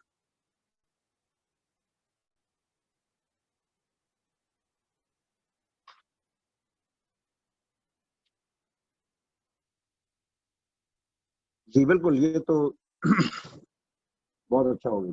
ठीक है, अब आइए बच्चों। जी बिल्कुल, आप ऐसे ही है, इनिशियली वाटर लेवल थोड़ा गिरेगा, जब फिर हीट लिक्विड तक पहुंचेगी। देखो ना उसमें क्या कहता है, उसमें ही कहता है whenever the when we heat the liquid the level of the container, the level of the liquid, ये कंटेनर नहीं, the level of the liquid falls. This is because the container expands initially, and when the heat reaches the liquid expands and the level in the capillary starts rising. तो initially fall करता है, फिर rise करता है. समझ आए? Chapter number 2 पे आ जाओ बच्चों. मैंने ना असल में हर चैप्टर में थोड़ा अगले सालों की ब्रिजिंग भी बहुत ज्यादा की है, तो आपको इंशाल्लाह काम काफी आसान भी लगेगा. आप सुनना. But see, are you watching? जो मैं शुरू से याद है, एक जुमला बार बार बोलता था कि यार थर्मल सारा किया हुआ है, समझो उसकी बुनियाद. अभी देखो, you people gave me brilliant answer, specially bimetallic strip. ये मैं ऑनेस्टली बता रहा हूँ, बायोमेटालिक स्ट्रिप कई दफा मुझे समझाते हुए बड़ा टाइम लग जाता है, लेकिन आपने बड़ा क्विकली उसको आंसर सबने ठीक दिया है, अगर तो मेरी गलतफहमी नहीं है. तो अब आइए जरा नेक्स्ट चैप्टर नंबर 2. यार इसकी पीडीएफ ना दोस्तों में से किसी के पास व्हाट्सएप है तो उनसे मंगवा लेना. अगर आप एकेडमी के नंबर से नहीं मिली, वरना उनको कॉल कर लें ताकि उनको भी पता हो ना कि किस किस को नहीं मिल रहा मैसेज. अच्छा बच्चों, मेजरमेंट ऑफ टेम्परेचर. इसमें सबसे पहले हम जो इंस्ट्रूमेंट पढ़ेंगे, सुनना आप जरा. सारी कहानी इस चैप्टर में ना अबाउट थर्मोमीटर्स है.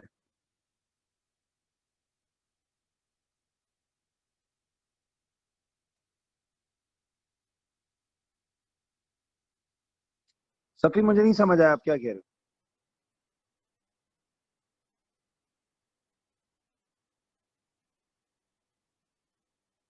बायोमेटालिक स्ट्रिप और वाटर लेवल राइजिंग फॉलिंग का तो ताल्लुक ही नहीं है. Bimetallic strip is a different topic, this is a different topic. Why I am mixing it?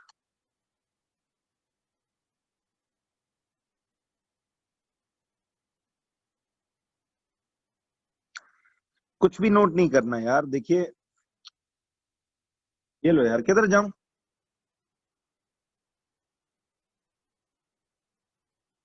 यार बायोमेटालिक स्ट्रिप एक डिफरेंट टॉपिक था और ये एक अलग एक्सपेरिमेंट है. मिक्स क्यों कर रहे हो इसको? बायोमेटालिक का तो ताल्लुक ही नहीं है इससे भाई, क्या हो गया? अब आओ चैप्टर नंबर 2 बच्चों, मेजरमेंट ऑफ टेम्परेचर.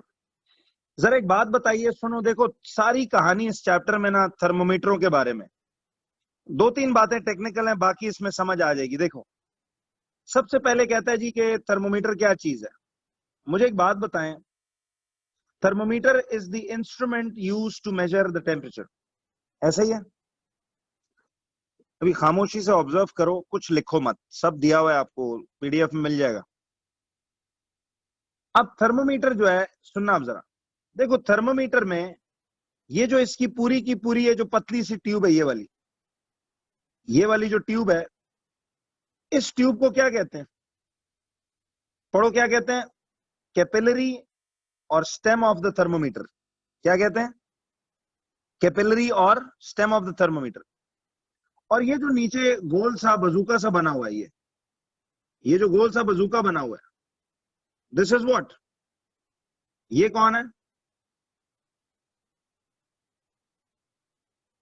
ये बल्ब ऑफ अ थर्मोमीटर है. यार ये क्या बात हुई कि राइटिंग समझ नहीं आ रही? ये क्यों नहीं समझ आ रही?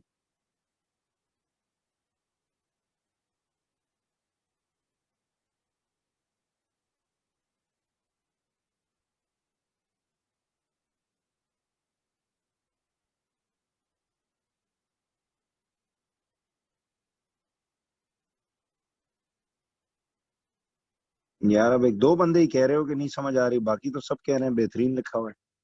क्यों जी, जरा गवाही दीजिए. देखो ना, अब गवाहियों पे गवाहियां आ रही हैं. सर जबरदस्त, परफेक्ट, बेहतरीन, बेस्ट है, crystal clear, writing is good, neat, खूबसूरत. तो यार अब क्या किया जाए? चलो आगे देख लेते हैं इसको, कर लेंगे इसको. समझ तो आ रही है वैसे. अच्छा, ये अब सुनो जरा. देखिए जी,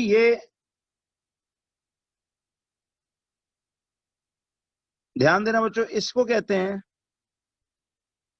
स्टेम या कैपिलरी।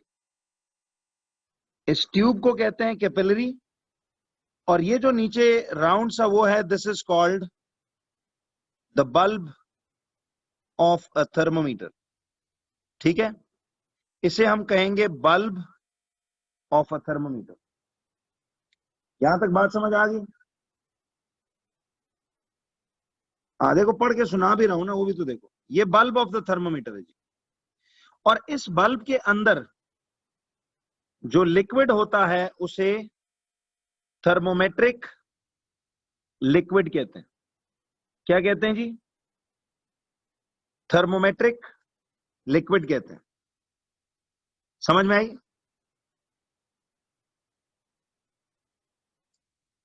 तो ये तो एक वैसे पहचान थी रिगार्डिंग इनके।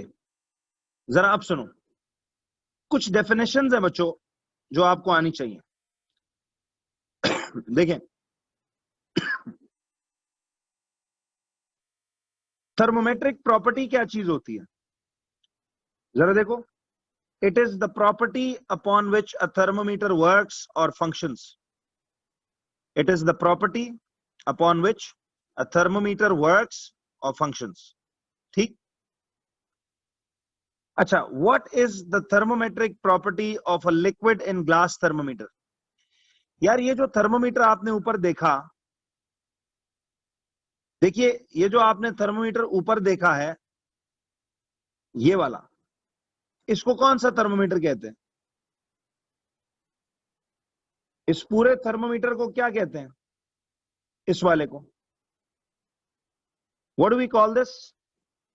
We call this liquid in glass thermometers. Liquid in glass. देखो ये ग्लास है ना, इस ग्लास के पूरी केसिंग में एक लिक्विड है, इन्हें लिक्विड इन ग्लास थर्मोमीटर्स कहते हैं। ठीक, we call them liquid in glass thermometers.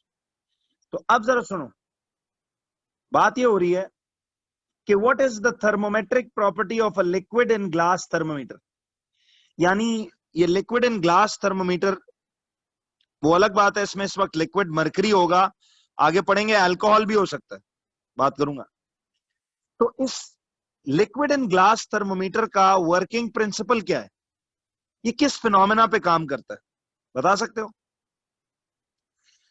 ये किस फिनोमेना पे बच्चों काम करेगा?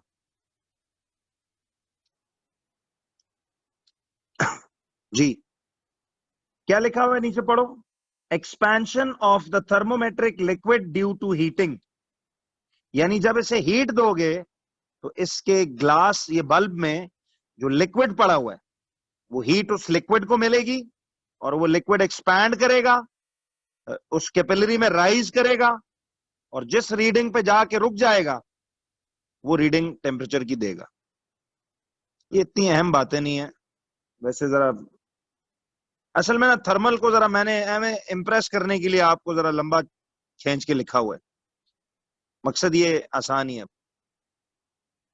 इसलिए कह रहा हूं अब आप थर्मल की टेंशन ना लो, ये आप एक दफा पढ़ोगे बात याद हो जाएगी, इतना मसला नहीं है इसमें। क्यों तालाब क्लियर है? अच्छा, अब आओ construction of a liquid in glass thermometer. ये जो पार्ट है ये construction of a liquid in glass thermometer, जरा बच्चों सुनो।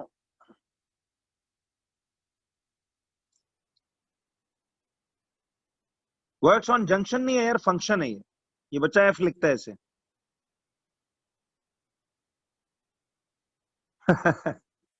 सही बात है, ये मजाक कर रहा हूँ। हाँ, वो बच्चा कह रहा है कि जी आप ऑलरेडी हमें इम्प्रेस्ड है, आप इसको शॉर्ट कर दें। ये शॉर्ट ही है, बस थोड़ा सा मैं चाह रहा था कि जरा एक दफा डिटेल्ड राउंड लग जाए। एक्चुअली ना इसमें कुछ टॉपिक्स ब्रिजिंग के लिए मैंने आगे सालों में जो इलेवेंथ में करोगे वो डाले हुए हैं। तो इसके एटीपी क्वेश्चंस भी इतने आसान होते हैं यार, आपकी सोच है, इसके थ्योरी एमसीक्यू सब। हाँ, उस्ताद के साथ उस्तादिया, सही बात है। अच्छा जी, अब आइए बच्चों कि construction of a liquid in glass thermometer. देखो बात सुनो, ये जो लिक्विड इन ग्लास थर्मोमीटर है ना बच्चों, ये 3 फेजेस में कंस्ट्रक्ट होता है। सबसे पहला स्टेप 1, कि आप इसमें स्टेप 1 में इसका क्या निकालते हो। देखो इधर, you find the lower fixed point. जी इब्राहिम बताता हूं एक minute. You find the lower fixed point, ठीक है जी। दूसरे में you find the upper fixed point, और तीसरे में यू कैलिब्रेट या ग्रेजुएट द थर्मोमीटर। ये 3 स्टेजेस हैं जिनमें ये लिक्विड एंड ग्लास थर्मोमीटर, ये जो आपने ऊपर देखा था अभी, देखो ये जो लिक्विड एंड ग्लास थर्मोमीटर है, ये वाला, ये liquid and glass thermometer construct करने के 3 फेज हैं। पहला phase find the lower fixed point, दूसरा phase find the upper fixed point, तीसरा फेज कैलिब्रेट और ग्रेजुएट द थर्मोमीटर। जरा देखें, अब मैं आपको जरा इस पे लाता हूं बच्चों, एक मिनट ध्यान से देखो। ये जो स्टेप 1 था, यानी ये पूरा थर्मोमीटर कंस्ट्रक्ट करने के 3 फेज हैं। सुने, पहले फेज में है हाउ टू फाइंड। अब मैं ऐसे पढ़ाता जाऊंगा, जो टेक्निकल बात है उसको समझेंगे। How to find the lower fixed point. बच्चों गौर से एक मिनट सुनना। लोअर फिक्स्ड पॉइंट बेसिकली क्या चीज है। अब अगर इस तरह की बातें आप नोट डाउन करना चाहो तो मसला नहीं, लेकिन ये सब लिखा हुआ है यहां, इसलिए कह रहा हूं सुनते जाओ। लोअर फिक्स्ड पॉइंट बच्चों किसी को मालूम है किसको कहते हैं? Can anybody tell me what is lower fixed point? Lower fixed point कहते हैं 0 डिग्री सेल्सियस को। याद कर लो, lower fixed point is 0 degree Celsius, which is basically the melting point of what? Of pure ice. It is the melting point of pure ice. देखना हर topic में ना आपको केमिस्ट्री चैप्टर 2 का टच नजर आएगा। आ रहा है कि नहीं? वो चैप्टर इसलिए मैंने, देखो अब याद आ रहा है, उस वक्त हमें लगता था यार सर ये क्या स्टोरियां लिखवा रहे हैं, वो समझ आ गई है सर, आगे चलें प्लीज, दिल में ये ख्याल आता था ना। लेकिन आपको अब कदर आएगी यार कि मैंने वो एक्चुअली क्यों किया था। कि थर्मल, आपको पता है स्कूलों में थर्मल को यूं पेश करते हैं जैसे यार पता नहीं कौन सी रॉकेट बनाना है हमने, हालांकि इट्स सो इजी। ठीक है, तो सिंपल बातें हुई। तो melting point of pure ice को लोअर फिक्स पॉइंट कहते हैं थर्मोमीटर का। तो मैं कभी आपसे पूछूं लोअर फिक्स पॉइंट, जी अल्हम्दुलिल्लाह मोहम्मद, ऐसे ही है। असल में ना ये कोर्स को डिजाइन मैंने इसीलिए इस तरह किया था, तो बड़ी खुशी है मुझे कि आपने रियलाइज किया इस बात को कि देखिए जो टेक्निकल काम था ना वो सारा, ये सच पूछो तो ऑप्टिक्स तक ही था। लाइट का सेक्शन जो था, वेव्स आपने देख लिया, कोई इतना मुश्किल नहीं है। और अब थर्मल मैंने सबसे आखिर में इसीलिए रखा हुआ है यार, वो ओरली सुन के समझ आता है। मैं इसलिए थर्मल के ना नोट्स लिखवा के नहीं कराता, दे देता हूँ न्यूमेरिकल्स प्रैक्टिस करा के, और ईयरलीज में डिस्कशन हो जाती। बेहतरीन थर्मल में तो फुल मार्क्स होते हैं लोगों के।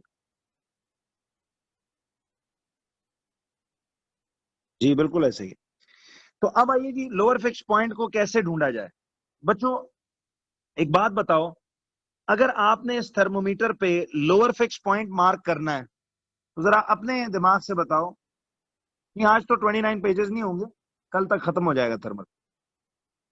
तो मुझे एक बात बताइए कि जरा ध्यान दो, अगर आप, सुनिए,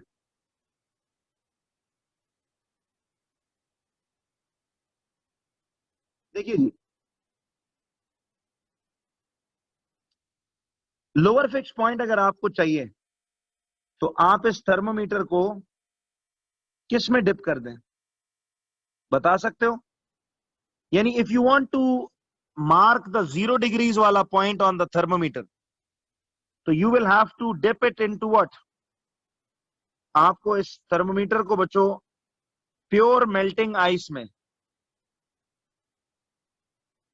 प्योर आइस में डिप करना पड़ेगा। क्या ख्याल है? अब सुनना, ये बातें सारी पढ़ के आए हुए हो कि नहीं? मुझे एक बात बताएं, ये आइस तो सराउंडिंग से हीट एब्जॉर्ब करके, जैसे ये आइस 0 डिग्री पे आएगी, इसका पहला मॉलिक्यूल ऑफ वाटर निकलना शुरू हो जाएगा। वो कहानियां याद है यार? अब मुझे उस पर ना ले जाना प्लीज। वो सारी कहानियां चैप्टर 2 वाली लगेंगी अब इसमें, हर टॉपिक में वो चैप्टर 2 आएगा। देखो, तो जैसे आपने थर्मोमीटर को डिप किया in the melting pure ice, जैसी सराउंडिंग हीट एब्जॉर्ब करके ये बर्फ 0 डिग्री पे पहुंचेगी, तो यहां पे ये 0 डिग्री पे बर्फ क्या करने लग जाएगी? मेल्ट। तो मुझे एक बात बताओ, आपने देखा है ना कि जब ये बर्फ मेल्ट करने लगेगी तो ये लेवल ऑफ लिक्विड क्या एक जगह स्टेशनरी हो जाएगा बच्चों, या फर्दर नीचे कॉन्ट्रैक्ट होके जाता जाएगा? वो बात याद है? जब चीज स्टेट बदलती है तो टेम्परेचर में कोई चेंज, तो वो चैप्टर 2 इसलिए बड़ा खूबसूरत डिजाइन हुआ था।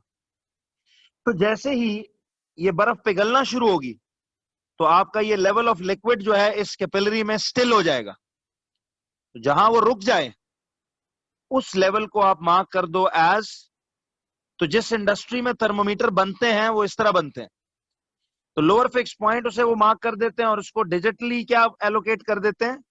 0 डिग्री सेल्सियस। जी जी, ऐसे ही लिख सकते हैं, लेकिन एग्जैक्ट ये कहां जाके थर्मोमीटर पर रुकेगा वो तो इसमें पुट करके पता चलेगा। क्या ख्याल? तो प्रॉपर तरीके से ये कंस्ट्रक्ट होता है, ऐसे तुक्के मार काम नहीं। तो जरा पढ़ो बच्चों एक मिनट इसकी इस एक्सप्लेनेशन को। देखिए एवरीबडी प्लीज वॉच। वो कहता है lower fix point is melting point of pure ice, that is 0 degree Celsius. In order to find the lower fixed point of a thermometer, we will place it in pure melting ice, pure ice. As soon as the ice starts melting, the liquid level in the thermometer stops falling. This level is marked as the lower fixed point. नहीं इब्राहिम क्यों नहीं हो? Ice पिघलेगी तो ये liquid level fall करते करते जैसे ही पिघलना शुरू होगी तो वो लिक्विड लेवल फिक्स नहीं हो जाता एक जगह। याद है केमिस्ट्री चैप्टर 2? ये एक्यूरेसी से मार्क करने के लिए हम कर रहे हैं। देखो तुक्का मार काम तो कहीं भी लगा लेता, बट ये इंडस्ट्रियली जब चीजें बनती हैं, इंस्ट्रूमेंट्स, मेजरिंग इंस्ट्रूमेंट्स जब बनते हैं, तो आपने देखा है ना कि उसमें तो प्रॉपर नाप तोल करके हर चीज की जाती है, क्योंकि उसमें उसको बेचना है, ज़ाहिर है, फिर रीडिंग्स करेक्ट लेनी है कि नहीं, तो इसलिए ये इस तरह करना है। अब जरा बच्चों देखो, इसी तरह मुझे एक बात बताओ, इसी तरह आपने अगर अपर फिक्स पॉइंट उसका ढूंढना है, तो अपर फिक्स पॉइंट थर्मोमीटर का किसको कहते हैं? देखिए लोअर फिक्स पॉइंट तो 0 डिग्री सेल्सियस को कह दिया, अपर फिक्स पॉइंट किसे कहते हैं? याद रखिए अपर फिक्स पॉइंट कहते हैं बच्चों boiling point of pure water को, boiling point of pure water को। जरा गौर कीजिए, इधर देखें, how to find the upper fix point. अभी ओरली सुनो, समझ आ जाएगा। कहते हैं जी बच्चों अपर फिक्स पॉइंट कौन होता है? इधर देखो, कहता है कि अपर फिक्स पॉइंट जो है वो है boiling point of pure water, that is 100 degree Celsius. जी बिल्कुल सही है। In order to find the upper fix point of a thermometer, we will place the thermometer in a hypsometer. यार हाइप्सोमीटर को गोली मारो, सिंपल याद रखो, आप इसे क्या करोगे, ऐसे उबलते पानी के, या नीचे से हम पानी को क्या कर रहे हैं, जैसे ही पानी बॉईल करेगा, पानी बॉईल करता है 100 डिग्री पे, तो वो जो स्टीम निकलेगी, जैसे ही स्टीम निकलना शुरू होगी, आपने देखा है कि वो जो लेवल था वो राइज करते करते एक खास जगह पे जाके क्या कर जाएगा, रुक जाएगा। उस निशान को, जब स्टीम निकलना शुरू हुई तो जिधर लेवल रुका उस निशान को मार्क किया अपर फिक्स पॉइंट, यानी 100 डिग्री सेल्सियस। समझ आई? आसान है मुश्किल? तो हम कहते हैं कि जी ये हाइप्सोमीटर कोर्स में नहीं है, छोड़ दो ये बात, वैसे मैंने लिख ली थी। तो आपने सिंपली उसको क्या किया, you will place the thermometer over boiling water, pure boiling water. जैसी स्टीम आके इसको हिट करेगी तो लेवल ऑफ लिक्विड रुक जाएगा, उस निशान को अपर फिक्स पॉइंट यानी 100 डिग्री सेल्सियस कहते हैं। फिर आगे आओ, थर्ड स्टेज था। अब इस थर्मोमीटर में बच्चों बात सुने, इस थर्मोमीटर के दोनों निशान मार्क हो गए ना। सी, इसका लोअर फिक्स पॉइंट भी हो गया 0 डिग्री सेल्सियस, इसका अपर फिक्स पॉइंट भी हो गया 100 डिग्री सेल्सियस, मार्क हो गए। अब क्या करेंगे बच्चों,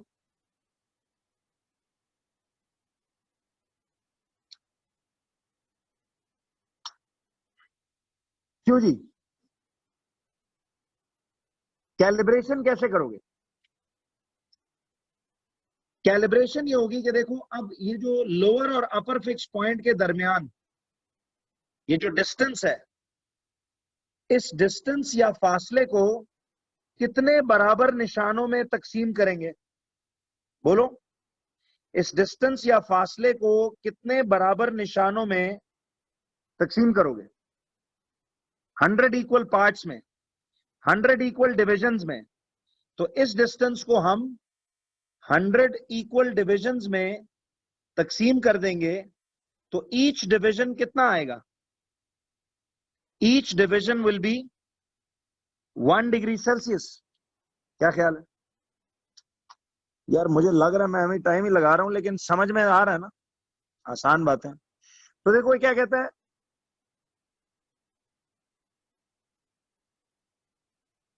कहता है in order to calibrate a thermometer we will divide the length or distance between the lower fixed point and the upper fixed point into 100 equal divisions, and each division will be representing 1 degree Celsius. क्यों जी, ये बात clear है?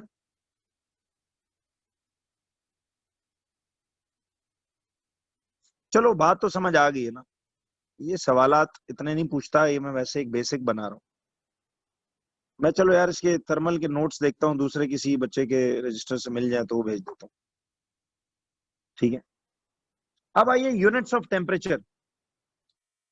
तो thermometer कैसे construct होता है ये समझ में आ गया? थर्मोमीटर कैसे कंस्ट्रक्ट होता है क्लियर हो गया जी? जी हमजा, अपर फिक्स पॉइंट हमेशा 100, लोअर हमेशा 0। ये कैसे निकाले वो भी पता होना चाहिए। और फिर इस फासले को 100 बराबर निशानों में तकसीम कर दिया, ईच निशान वाज 1 डिग्री सेल्सियस। अब आ जाइए यूनिट्स ऑफ टेम्परेचर पे। देखो बच्चों, यूनिट्स ऑफ टेम्परेचर क्या है?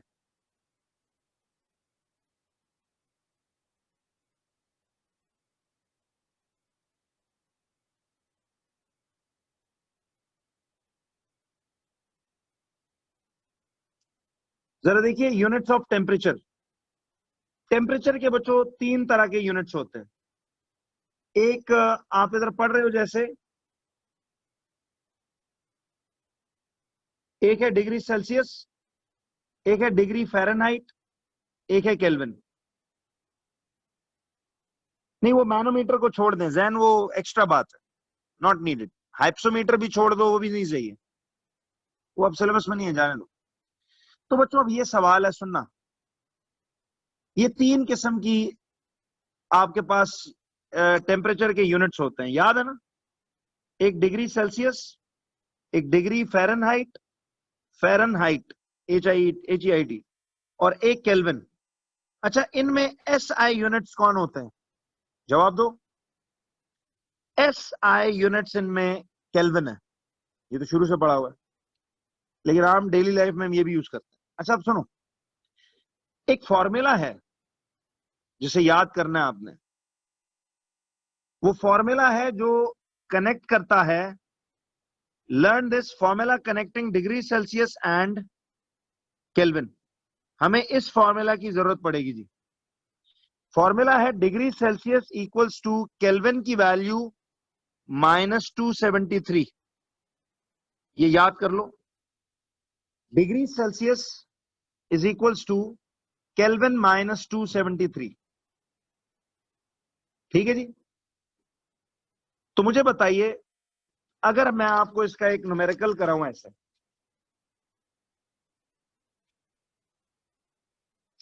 ध्यान देना बच्चों, अगर मैं आपको इसका न्यूमेरिकल कराऊं, मुझे जरा बताओ ए पार्ट में 30 डिग्री सेल्सियस कितने केल्विन होता है? ये अब इस तरह के क्वेश्चंस ना, मैथमेटिकल सवाल आपने कॉपी पे करने हैं अलग से। करो 30 डिग्री सेल्सियस को केल्विन में जल्दी चेंज करो।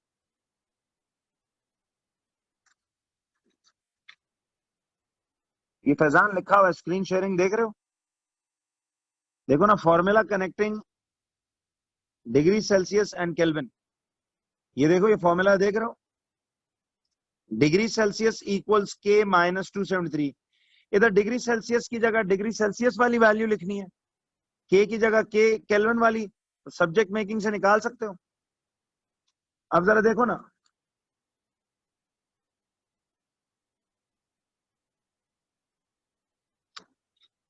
अगर आप पूछ रहे हो कि जी lower fix point liquid level fall कैसे करेगा, भाई जब उसे आपने प्योर आइस में डाला है, शुरू में तो थर्मोमीटर अपने रूम टेम्परेचर पे होगा ना, तो कैपिलरी में लिक्विड अच्छी खासी ऊंचाई पे होगा। क्या ख्याल है? जब बर्फ में डालोगे तो वो बर्फ से, वो जो बर्फ है वो थर्मोमेट्रिक लिक्विड से भी तो हीट खींचेगा कि नहीं? तो थर्मोमेट्रिक लिक्विड कॉन्ट्रैक्ट होता जाएगा और नीचे आता जाएगा, नीचे आता जाएगा। जैसी बर्फ पिघलना शुरू होगी तो लेवल उधर ही अटक जाएगा, रुक जाएगा। ये वही बात है जैसे चैप्टर 2 में भी किया था। क्यों जी, कितना आता है आंसर बच्चों? देखो formula degree Celsius equals to K minus 273। अब 30 डिग्री सेल्सियस को केल्विन में चेंज करना है ना, तो डिग्री सेल्सियस की जगह 30 लिख दो, और ये माइनस 273 ऐसे आ गया, तो केल्विन की वैल्यू सब्जेक्ट बनाओ, तो ये 30 प्लस 273, तो केल्विन कितना हुआ बोलो? ये आ गया 303 केल्विन। इसका मतलब है कि 30 डिग्री सेल्सियस इक्वल टू होता है 303 केल्विन के। समझ आई? अच्छा, बी पार्ट पे आइए। वो कहता है 400 केल्विन बताओ कितने डिग्री सेल्सियस होता है, ये फाइंड करो। तो न्यूमेरिकल काम हम जरा कॉपीज पे करेंगे। 400 केल्विन बताइए कितना होगा?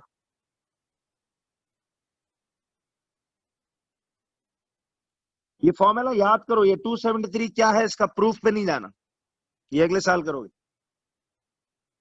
तो अगेन फॉर्मूला आप लिखेंगे degree C equals to K minus 273। अब देखो डिग्री सेल्सियस ढूंढना है और के की वैल्यू है 400, तो 400 माइनस 273, तो डिग्री सेल्सियस कितना आता है? कैलकुलेटर पे करो, दोनों अलाउड होते हैं आपको जीसीआईजी। तो ये 127 डिग्री सेल्सियस, यानी 400 केल्विन जो है वो 127 डिग्री सेल्सियस के बराबर होता है। कन्वर्जन समझ आएगी बच्चों?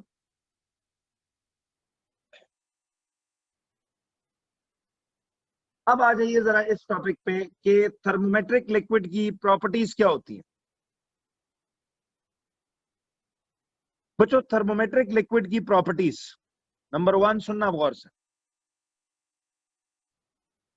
सुनो। Properties of a thermometric liquid, यानी कि इधर सुनना अब जरा,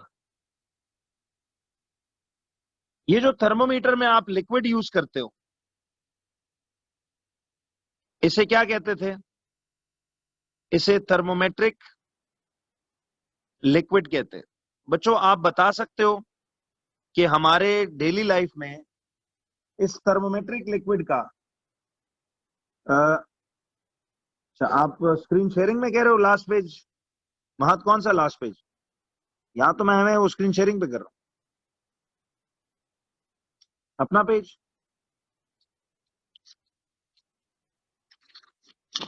इस वक्त मेरा वाला पेज इतना अहम नहीं है वैसे।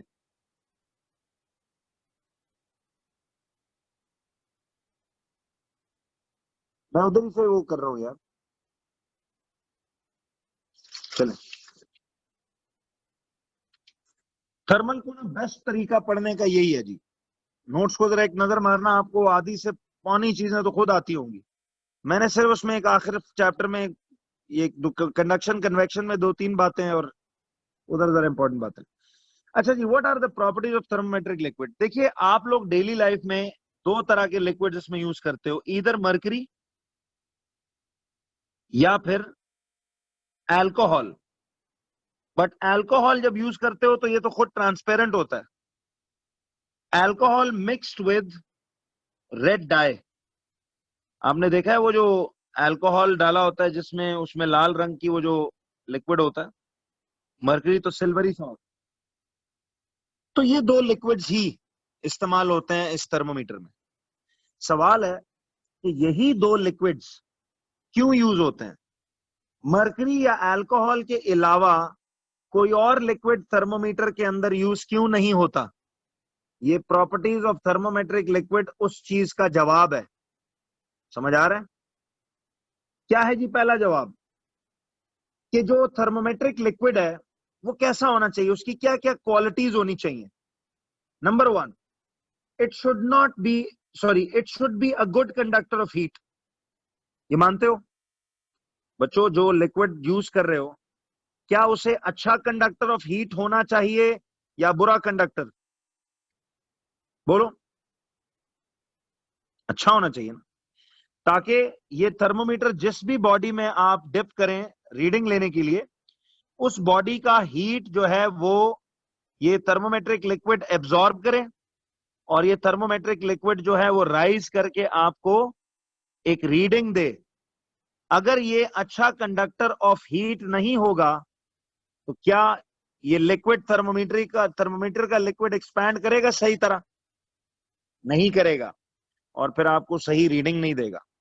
तो जो भी थर्मोमीटर में लिक्विड डालो उसमें पहली क्वालिटी क्या होनी चाहिए कि it should be a good conductor of heat. Number two, it should not wet the walls of the capillary. इस बात का क्या मतलब है? It should not wet the walls of the capillary.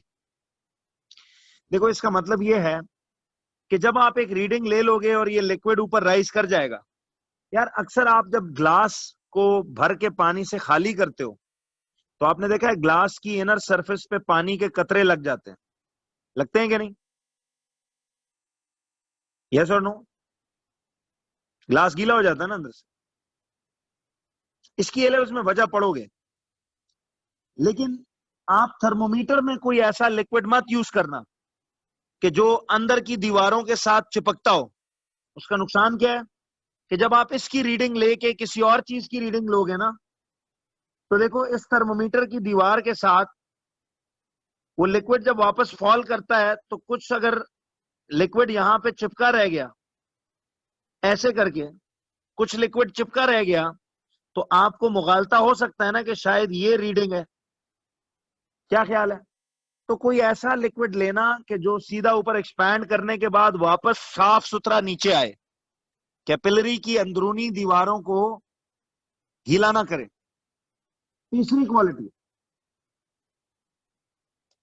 जी बिल्कुल, तीसरी है it should be opaque to light. इसका क्या मतलब है ओपेक टू लाइट?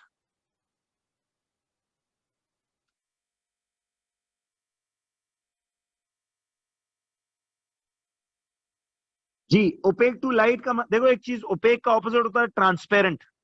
चीज ट्रांसपेरेंट है तो इसका मतलब उसमें से लाइट आर पार होके गुजर जाती है, लेकिन ओपेक का मतलब है कि वो लाइट को ब्लॉक करे।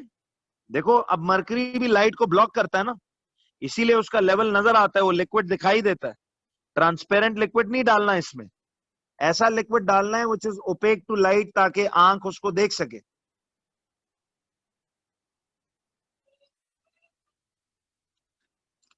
ताकि आंख उसको देख सके। ठीक है जी। और तीसरा है जी, it should have a uniform response to heat. बच्चों ऐसा ना हो कि जनाब कभी वो लिक्विड थोड़ा एक्सपैंड करे, कभी ज्यादा, कभी थोड़ा कभी ज्यादा, एक जैसी फिर एक्सपेंशन हो। हर एक डिग्री राइज पे उसमें जो लेवल ऑफ मर्करी है वो एक जितना राइज हो, वेरिएबली राइज ना हो। तो ये चार क्वालिटीज आपको एक थर्मोमेट्रिक लिक्विड में मिलनी चाहिए। और जब मर्करी और अल्कोहल को चेक किया गया ना, तो इनमें ये चारों खसूसियात पाई जाती हैं, इसीलिए हमने इनको थर्मोमेट्रिक लिक्विड के तौर पे लिया है। चौथा पॉइंट जो था साथ वो ये था, it should have a uniform response to heat. Uniform response समझते हो कि जब उसमें उसको 1 डिग्री टेम्परेचर राइज दिया जाए तो फिर लेंथ उसकी एक जितनी एक्सपैंड हो। ऐसा ना हो कि कभी वो ज्यादा एक्सपेंशन शो करे, कभी कम। यूनिफॉर्म रिस्पॉन्स टू हीट होना चाहिए, यानी यूनिफॉर्म एक्सपेंशन होनी चाहिए। That's what I am trying to say. तो बच्चों यहां तक अब जरा देखिए, इसके बाद नेक्स्ट सुनते जाओ जरा। ये आपको आज जरा इन नोट्स को ना खुद भी एक दफा गो थ्रू करना है यार। जी हादिया, मैं कह रहा था कि it should be opaque to light. Opaque वो होती है चीज जो ब्लॉक करे लाइट को। चीज लाइट को ब्लॉक करेगी तो ही दिखाई देगी ना, वरना तो लाइट गुजर गई उसमें से, तब तो ट्रांसपेरेंट हो जाएगा। समझ आई? तो लिक्विड जो है ऐसा यूज करना कि जो आंख देख सके। अगर आंख देख ही नहीं सकेगी तो रीडिंग कैसे लोगे इसके लेवल का, क्या नहीं? तो वो जो मर्करी थर्मोमीटर होता है उसमें सिल्वरी सा लिक्विड होता है, वो जिधर जाके रुकता है हम रीडिंग ले लेते हैं। अब आ जाइए बच्चों, how to find the temperature using uncalibrated thermometer. अब ये जो है,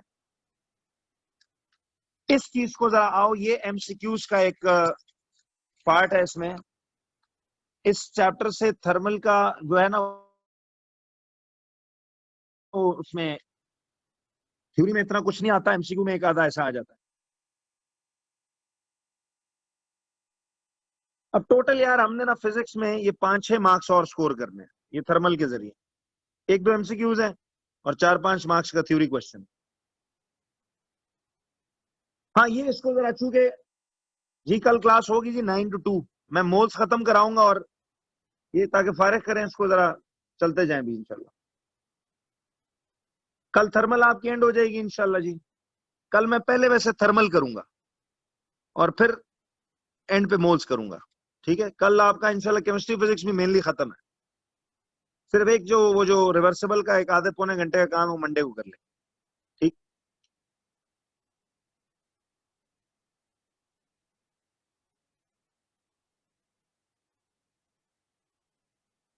हाँ चलो, पहले मैं वो व्हाट्सएप पे मैं भेज दूंगा ना आपको टाइमिंग के, उसमें पहले क्या करना है वो बता दूंगा।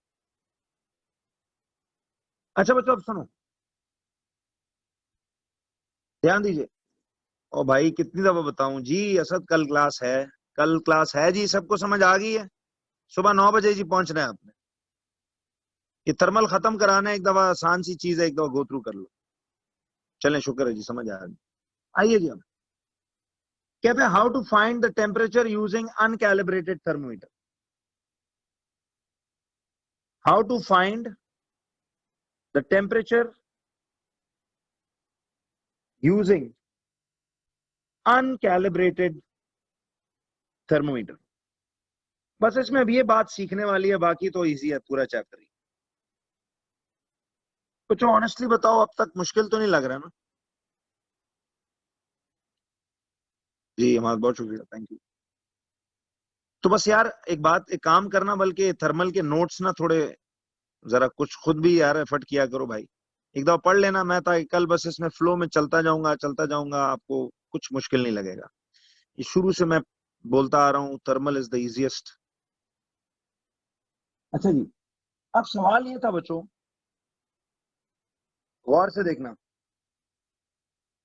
ये 0 डिग्री सेल्सियस है, ये 100 डिग्री सेल्सियस। ठीक।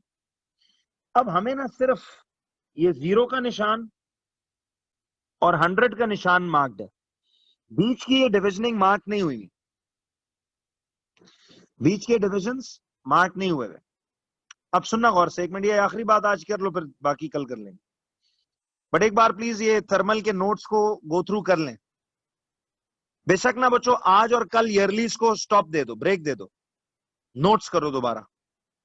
और जिनके नोट्स हैं वो ईयरलीज करते रहे। आपने 2-3 साल के ईयरलीज तो कर लिए ना हर सब्जेक्ट में, 2-3 अक्टूबर नवंबर के।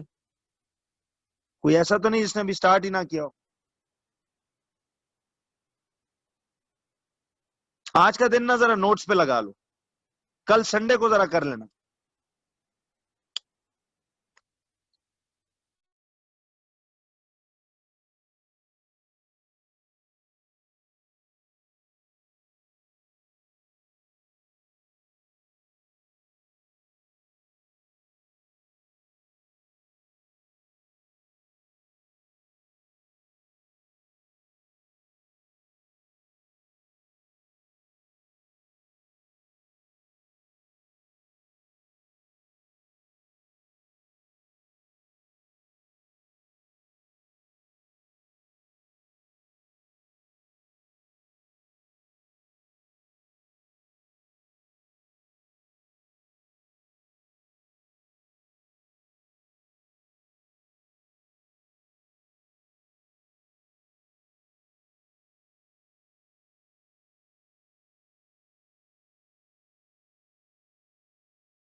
यार बड़ी टाइम पे यार ये खत्म हुआ है मेरा।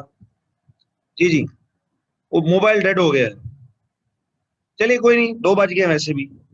बच्चों एक काम करो, आपने ना लाजमन यार थोड़ा मेरा काम इजी कीजिएगा प्लीज।